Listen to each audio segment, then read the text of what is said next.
Hey, I've been thinking about 2005 a lot, and I think I've mentioned it in a lot of my videos, and I think it connects to a lot of things, including Magic the Gathering and board games, maybe a little bit of role playing games, and um, maybe some other types of games in there. I don't know what was going on with Warhammer and stuff like that, but if you look at the 2004 to 2007 era, you've got Kamigawa, Ravnica, and Time Spiral kind of in there for those blocks, and then maybe some other, I guess, editions, uh, what we would now call core sets, um, and those things may have excited the player base, may have excited people who had stopped playing Magic the Gathering, got them into that.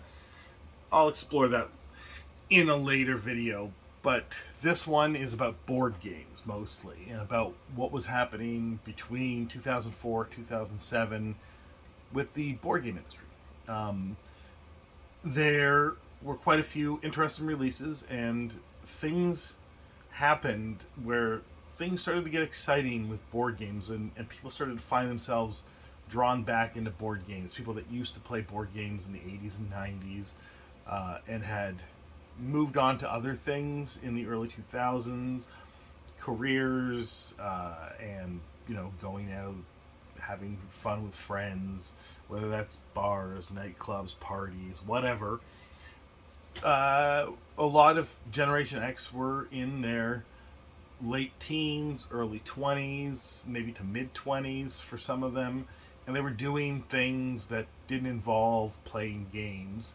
But then, sometime around 2004 to 2007, they started to drift back in. And now, a lot of new people came in too.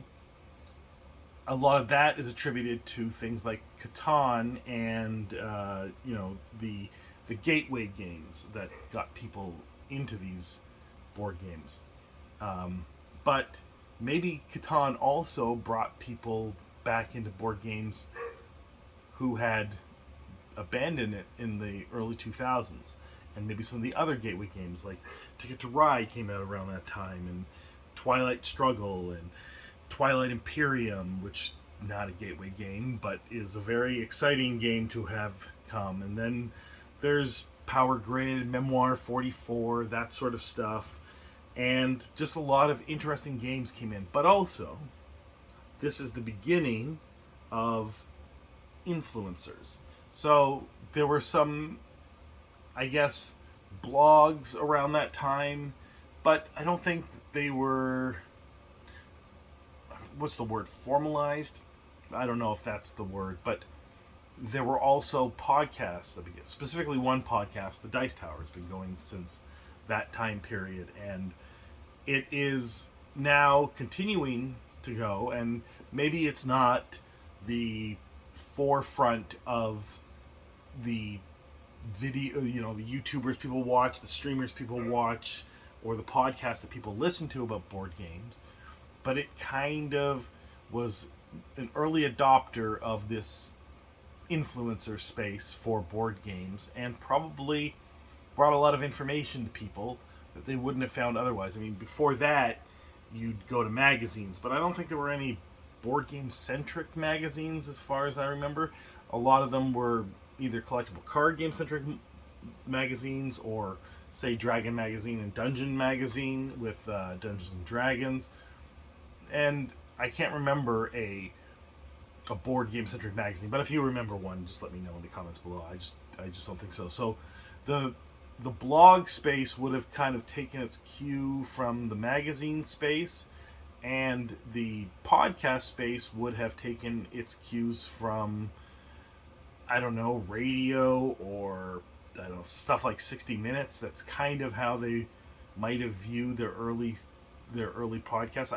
I remember listening to one of the earliest podcasts I've ever listened to, but I downloaded it in, or started listening to it in 2017, 2018, and it was the Dragonlance podcast, Dragon Next.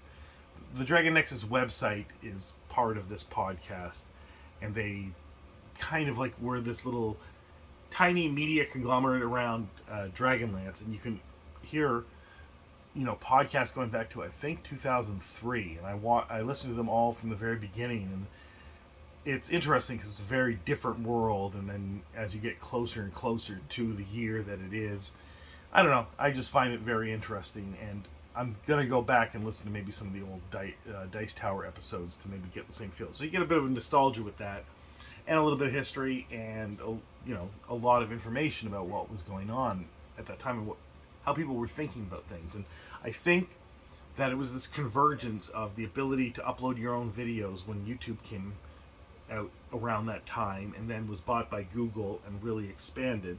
So in that 2004 to 2007 period, you had an explosion of people making podcasts and doing YouTube videos, and of course some of those people would have been talking about board games. And then of course the website Board Game Geek became sort of the central hub around board games, and so anyone that was into board games at that time period would have migrated onto Board Game Geek. So there's probably a lot of old video and audio and pictures from that time period that you can find on Board Game Geek, and this would have started this snowball of excitement around board games, in addition to these different companies innovating on board game design.